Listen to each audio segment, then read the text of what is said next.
All right, so first of all, I want to put all of y'all's fears at ease because I have lived in Austin for a couple of years. Admittedly, it was in the 90s.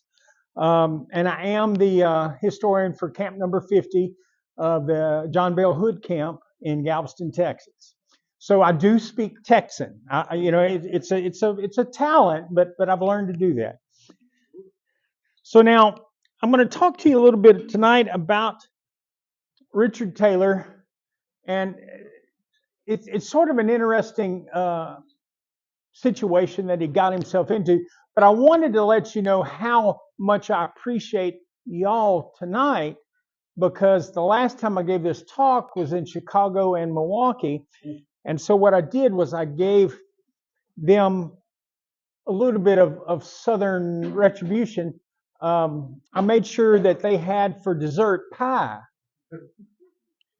And they were like, well, why do you want? I said, just trust me. And so I started off, and I'll start it off tonight, but I'm going to tell y'all, but y'all didn't have to worry about that.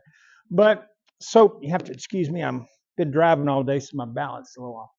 So the reason I started off with pie is I started telling them about the Union troops that gathered at Baton Rouge before the Red River Campaign. So now they did this in early 1864. One of the things that I collected from around that time period were a bunch of letters from the Union occupation troops writing home about pie. Like, Mom, I miss your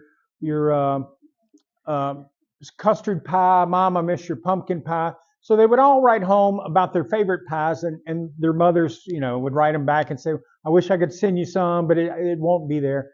So anyway, I made sure and waited till all the people from Milwaukee and from Chicago finished their pie, and then I started reading the other letters.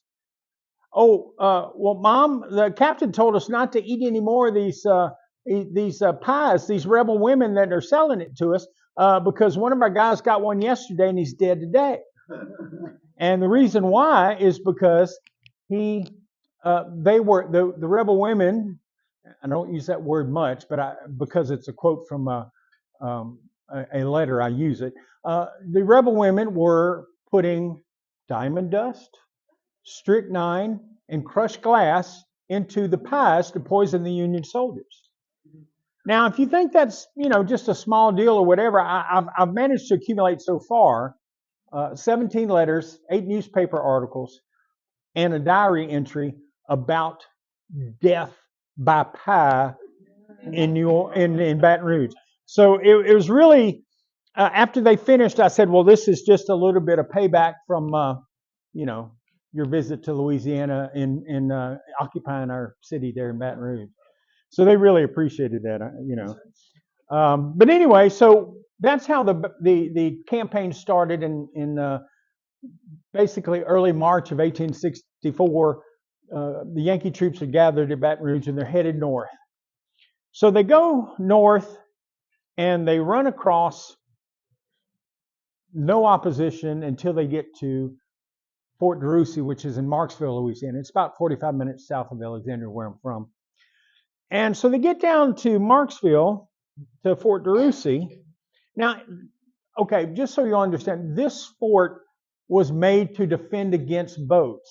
It was not made to defend against land troops. And land troops were the troops that were assaulting it.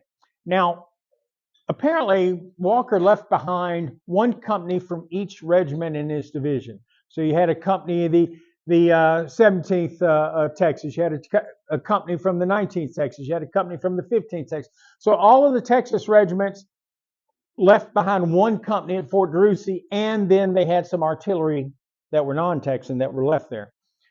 So now we're talking about maybe, I would have to say about 600 guys or so that are occupying Fort DeRussy, and Banks has somewhere around 35,000. So does anybody want to cast a guess on maybe how long that Fort DeRussy held out?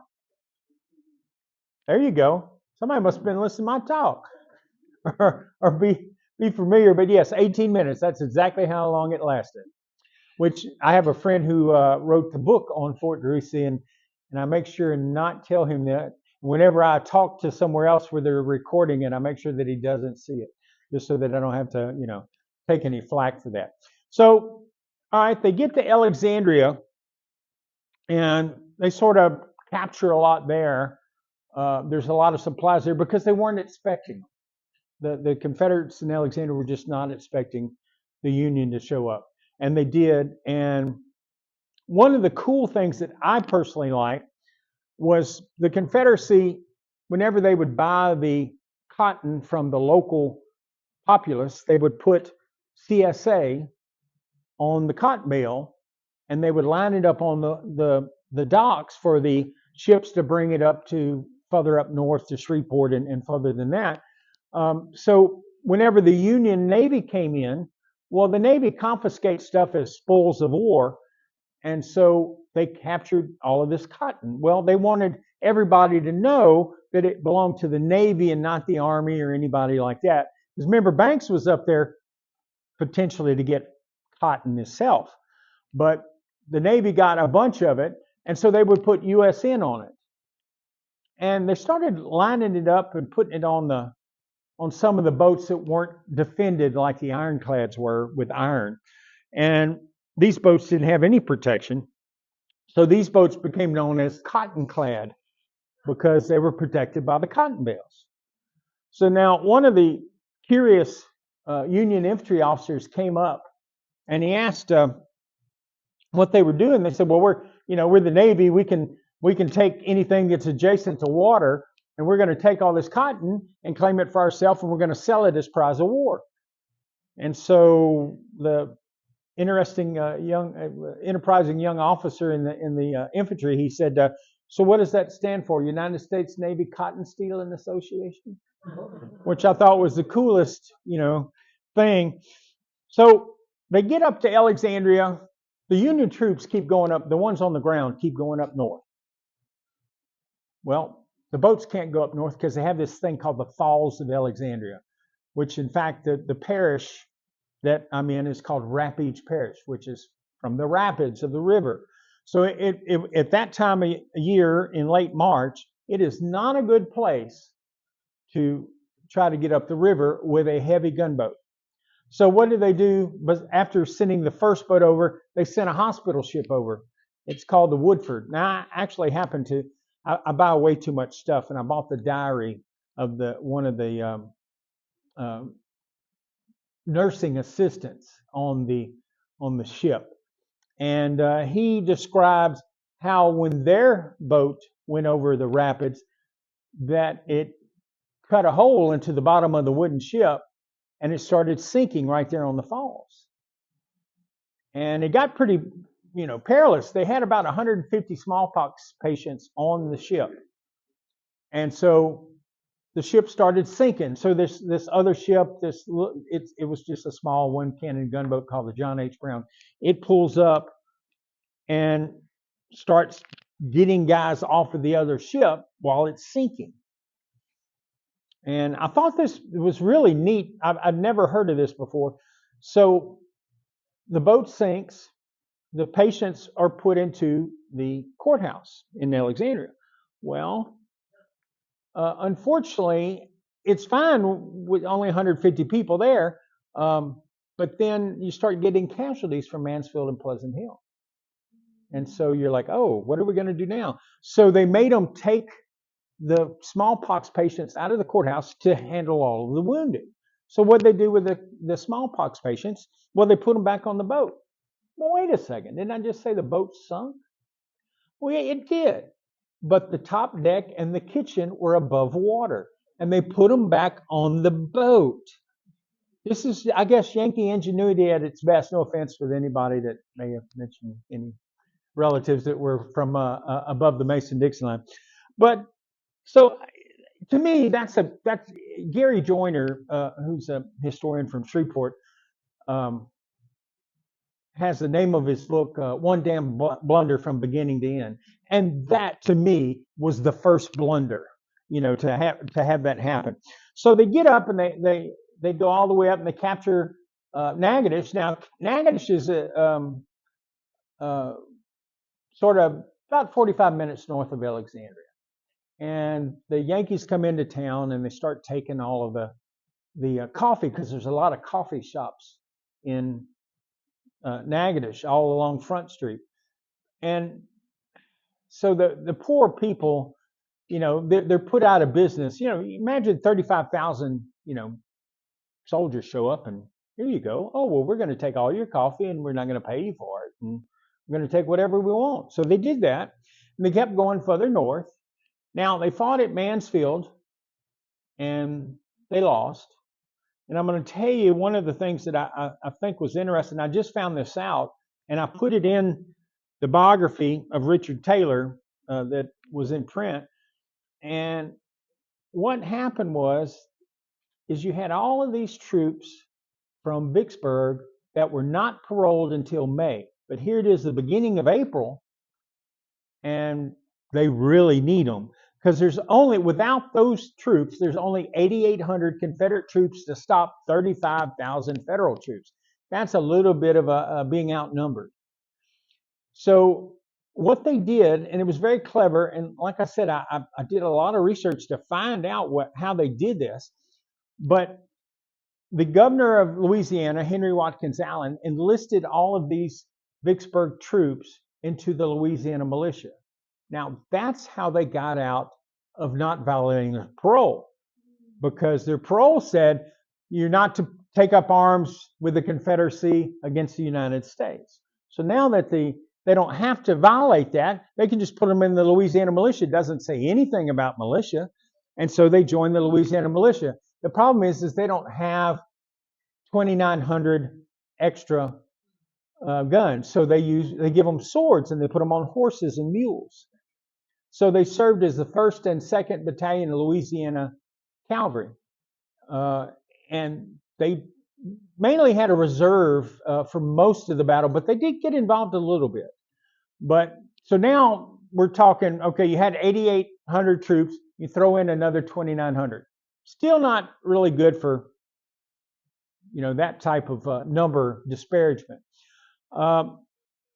The first sign of trouble for Richard Taylor, who's commanding the troops, happens after the Battle of Mansfield. Richard Taylor is put under a little bit of a hard place in a rock, because what happens is the night of April the 8th, and General B, Hamilton B, I'm sure you may have heard of him if you know about Texas Cavalry in the campaign, Red River campaign. He takes over for General Greene when he gets killed.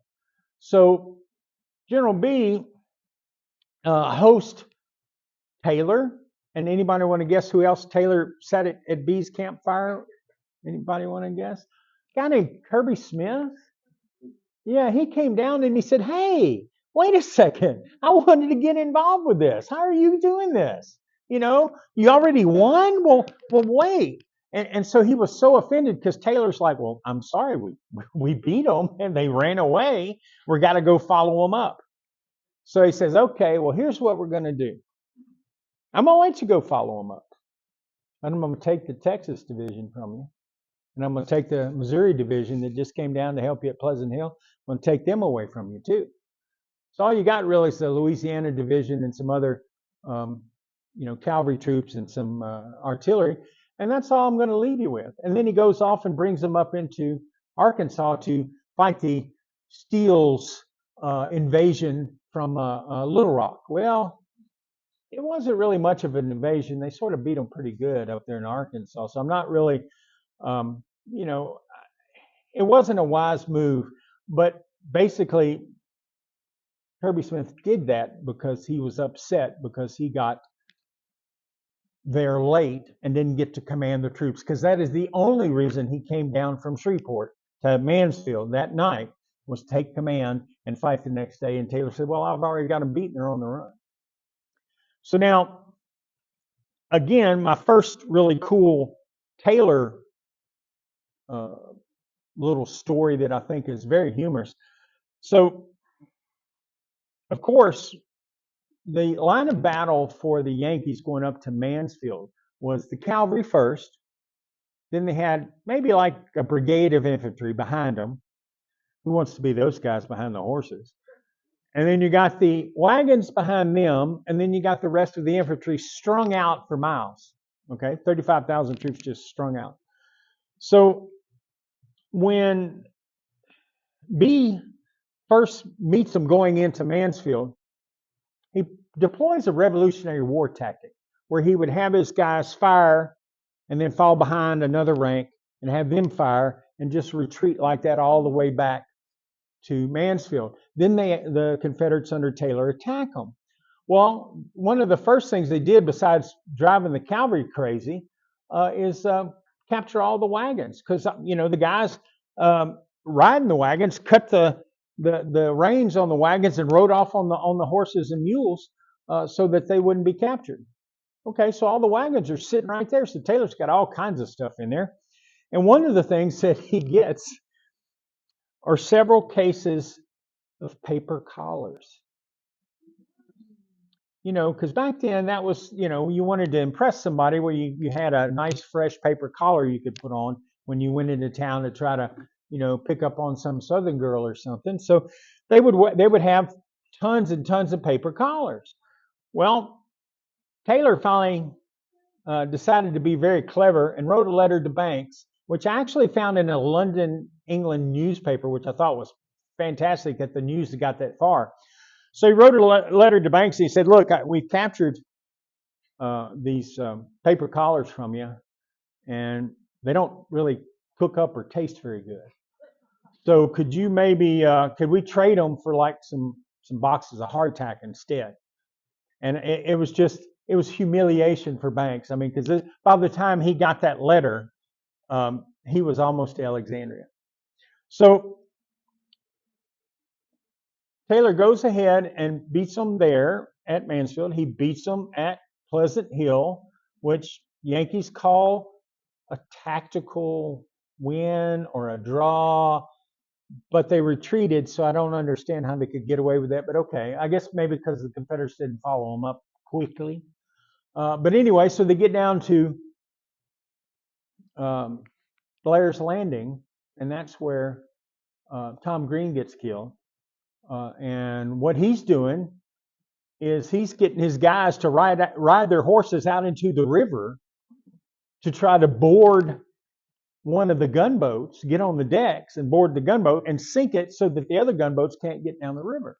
Very clever move, but it didn't really work out well for him. So he gets killed and B takes over.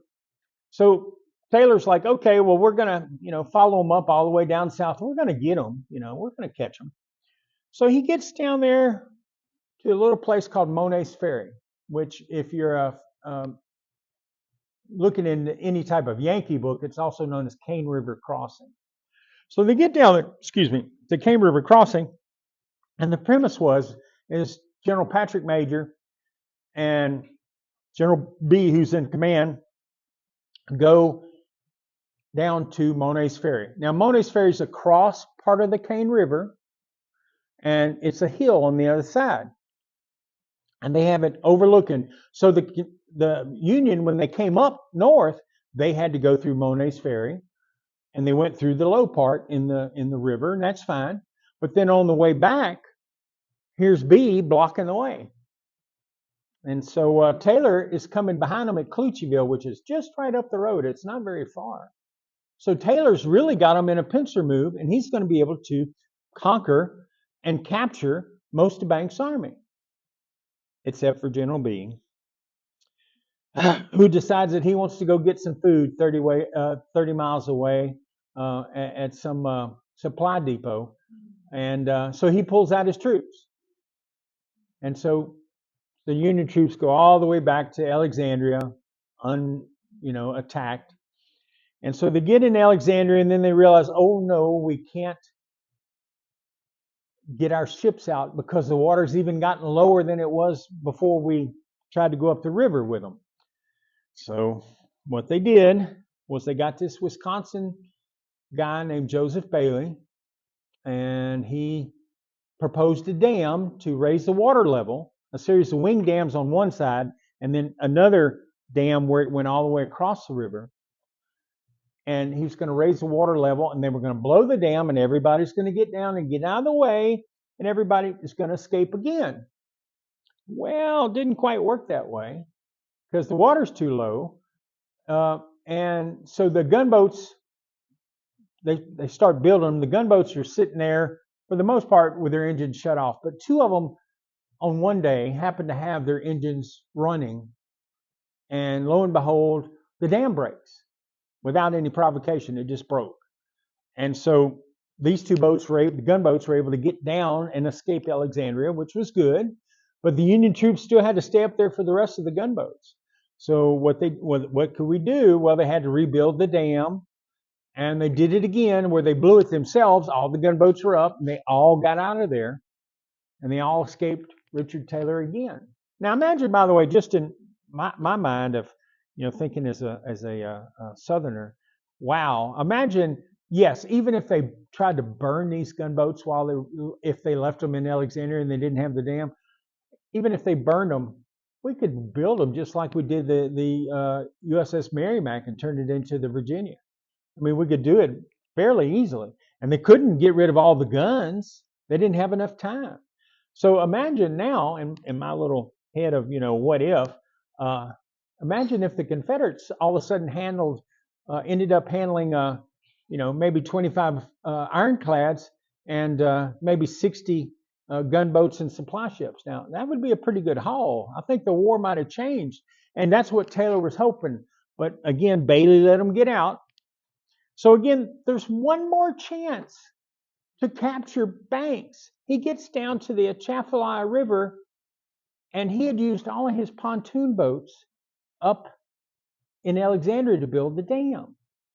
So how are we going to get our troops, our actual land troops, across the river? And so he gets 22 steamboats, and he lines them up side by side on the Atchafalaya River.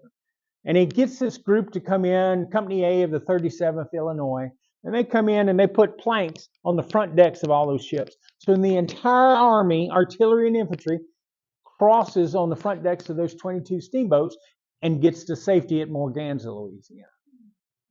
So here Taylor is he's frustrated beyond belief, and he starts writing reports. Now, admittedly, Kirby Smith is not very tactful in giving orders to Taylor. However, Taylor was not feeling well because he had actually asked before the campaign started to go on leave because he just wasn't feeling good. He had several maladies, and so he really just didn't want to participate. But he went ahead and did it. And here it is, all of the Yankees all escape, and Kirby Smith's going, well, you should have done something. And Taylor's like, well, you took my Walker's Texas division, you took my Arkansas division, all I had left was the Louisiana division, really couldn't do much. So he started maybe just a wee bit of using curse words in his replies to Kirby Smith, just a little bitty ones, and he did that a lot, actually. In fact, General Brent, who was a major at the time in charge of Taylor's artillery, he was the scribe for Taylor and wrote all these letters out. And I've seen the originals where he scratches out all of these horrible curse words. I mean, just it's horrible. So Kirby Smith gets mad when he gets the last curse letter from Taylor, and he says, "You know what? I'm going to put you under arrest at Alexandria." Now, here's the guy who just won two major battles and almost captured the Union Army several times, and you're going to put him under house arrest in Alexandria. Well, this happened around June of 1864. Taylor's stuck there. Okay, what am I going to do? All of a sudden, maybe 4 days into sitting around Alexandria, he gets a dispatch from Richmond from a guy named Braxton Bragg, who's basically the president of the Confederacy's chief of staff at the time. And Braxton Bragg says, well, look, I want you to take 16,000 infantry. Now, I just told you he didn't have 16,000 infantry, but Bragg said, get all the troops in Missouri, get all the troops in Texas. We're going to give you 16,000 troops, and you're going to take most of the artillery regiments with you, and you're going to leave the cavalry and some of the artillery in Louisiana to defend the Trans-Mississippi. Now, okay, wait a second. There's a little bit of a problem. As Lincoln once said, the Mississippi River at that point was unvexed to the sea, which meant that all the way from up north, all the way down to New Orleans, there were gunboats plying every day. So, but Taylor was ordered to cross the river with 16,000 troops. Oh yeah, and he got promoted lieutenant general. And he was supposed to take over the Department of East Louisiana, Mississippi, and Alabama. And, oh, well, I don't know. This maybe has to do with somebody you may have heard of before, whatever. So Taylor's supposed to take these 16,000 troops, including the troops that are at Mobile with that department I just told you about, and go to Georgia and help General Hood. Now, honestly, everybody raise your hand if you've ever heard of that before, ever.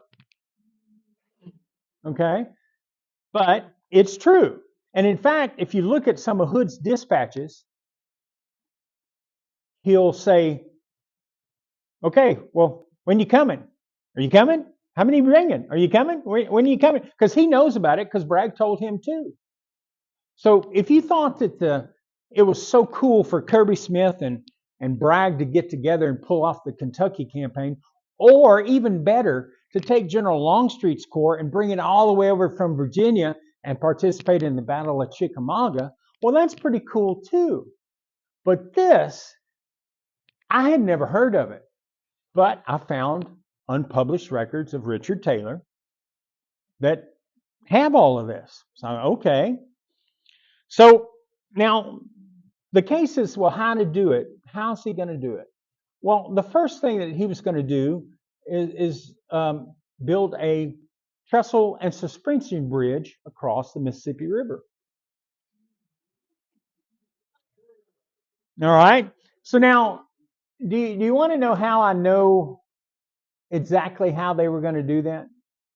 I even have some documents that not only have drawings, but they have the specific orders of how to give the order to do it all to make the bridge to build it across the Mississippi River. I bought those drawings, those instructions on eBay for $9.99. It's the original bridge drawings from Fred Douglass, who was the chief engineer for Kirby Smith, and he had drawn out the plans about how to get across the river. And it's all in the Confederate Journals of the Trans-Mississippi Volume 3. You know, all the sources and everything. And it's really quite interesting. I was like, wow, that's sort of neat. So he gets the troops and he stations them. They're going to do it somewhere around Natchez is where they're going to build the bridge and cross. Well, now how is the best way to get information to the enemy? Is it by some of their spies that maybe have infiltrated or something? How would you think the best way to get information to the Yankees?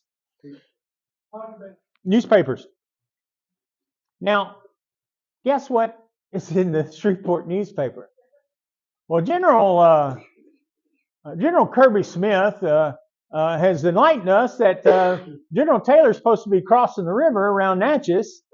And so...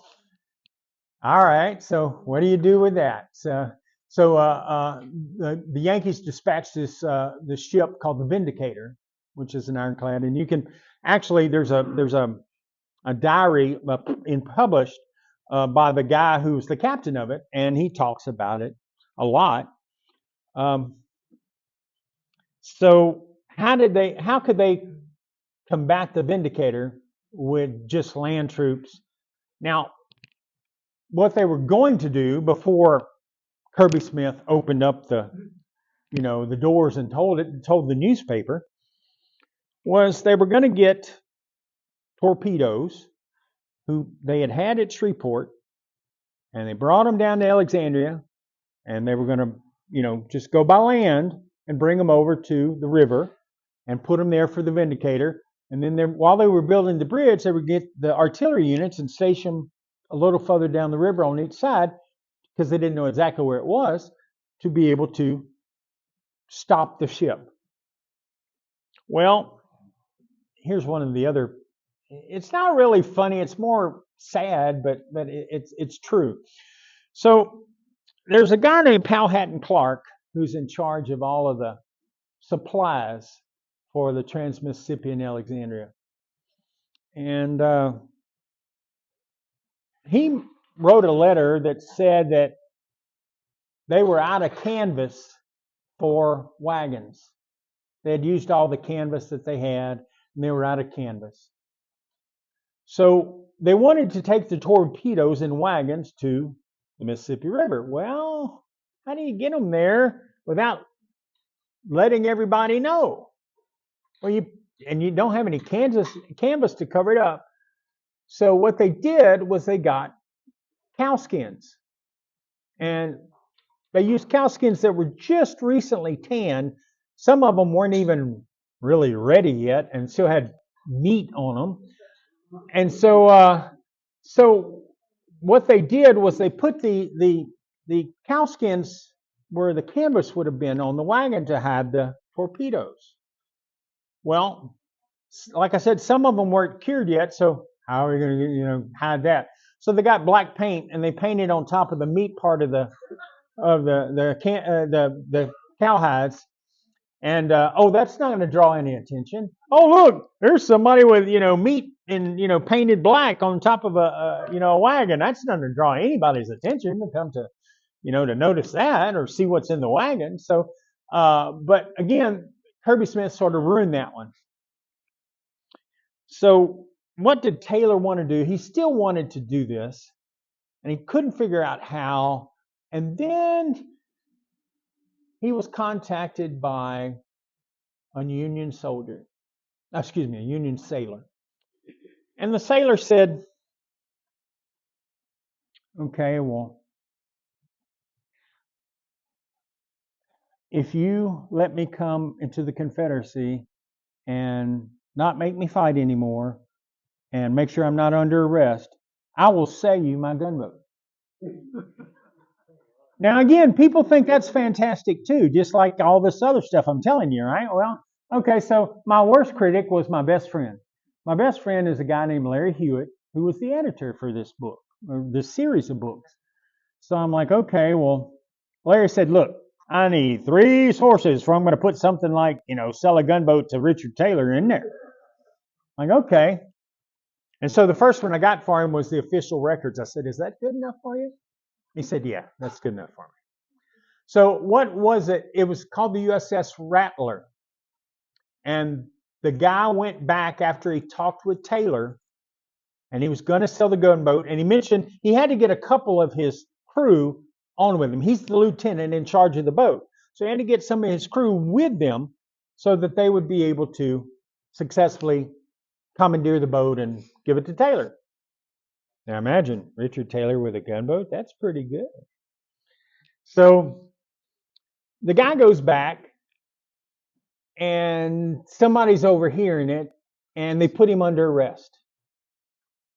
And then he somehow gets out the porthole and swims to the Louisiana shore. And here's my Texas connection to this. And if you know your Texas history for Hood's brigade troops, you'll understand this.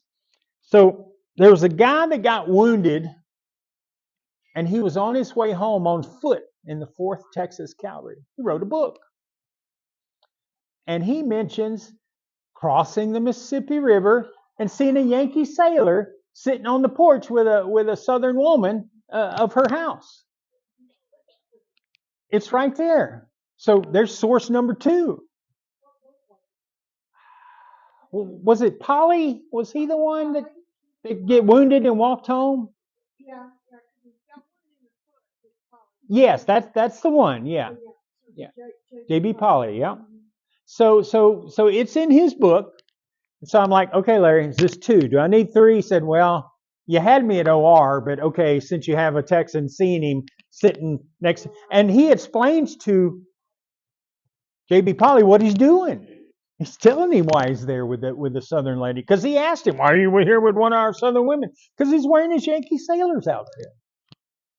But anyway, so that was the second way that Taylor was going to get across. And it didn't work because, again, the guy got caught. So like, okay, what's going on? So finally, he said, let's get all of those pontoon boats that they built the dam with and take those and bring those over. And we're going to put all our troops on there. We're going to cross on that. We're still going to have the torpedoes. We're still going to have the artillery warding off the Vindicator or any other gunboat. But we're going to go ahead and do it that way.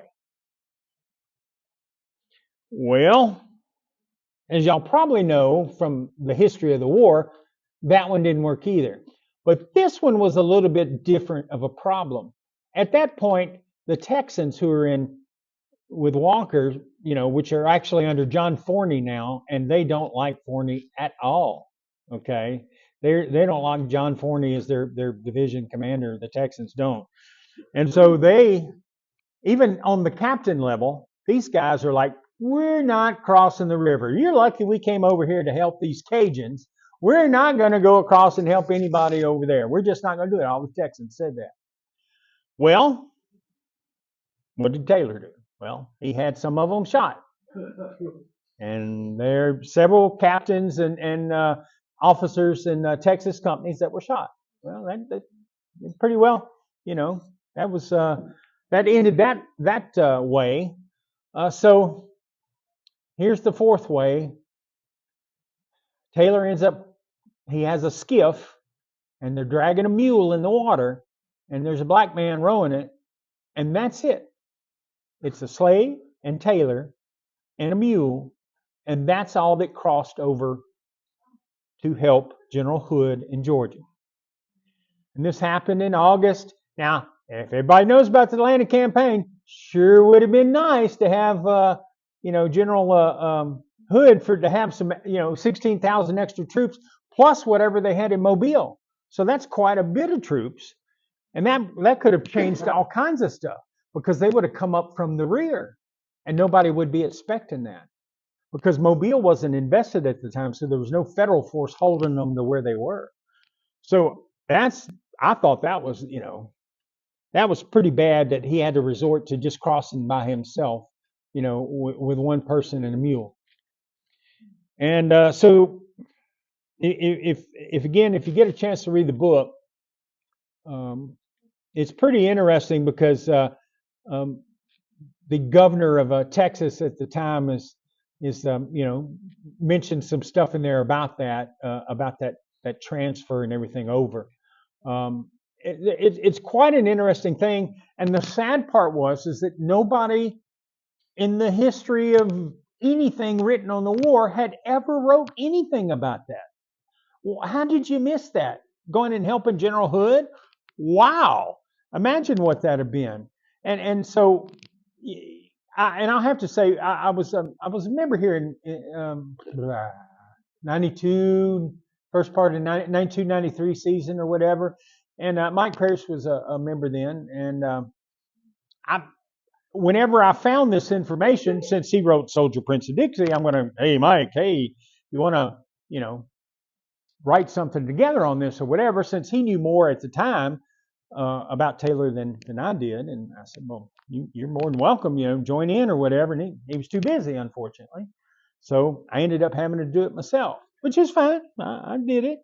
Now, I wanted to give you a little bit more about Taylor, though, because he does go over there.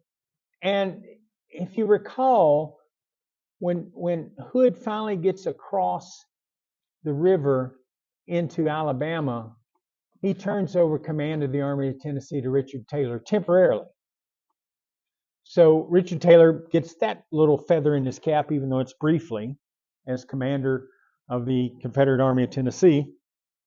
And then the war ends. And he goes up to Washington. Does anybody know why he would go to Washington? No, well, good one though. He goes because they captured his brother-in-law, and they put him in jail up there at a place called Fortress Monroe. Yeah, and so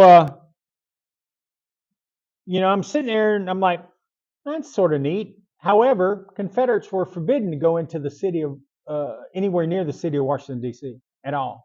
Not going to happen. So now, I don't know if y'all are familiar with Richard Taylor, but he might have had a dad or something that might have, president. Yeah, he was president of the United States. Yeah. And so he sort of used that leverage, and he also used the leverage of his brother-in-law who was in prison. So he talks to Grant and he talks to Andrew Johnson, and they say, even though there's no Confederate officer allowed in Washington, D.C. or anywhere near it, they allow Taylor to go see Jefferson Davis. I'm like, that's pretty nice of you to do that, because they wouldn't even let Winnie Davis, they wouldn't let anybody in Davis's family could not go see him. Nobody could see him. Even the guards could not talk to Davis when he was in prison. The guards were forbidden to talk to him. And so Taylor gets in there, and he's just standing there, and Jeff Davis is sitting in his cot. And he gets up and he says the first words that he said since May 10th in Irvinville, Georgia, when he was captured. And he said, he looks up at Taylor and said, I knew you'd come. Thank y'all very much for inviting me.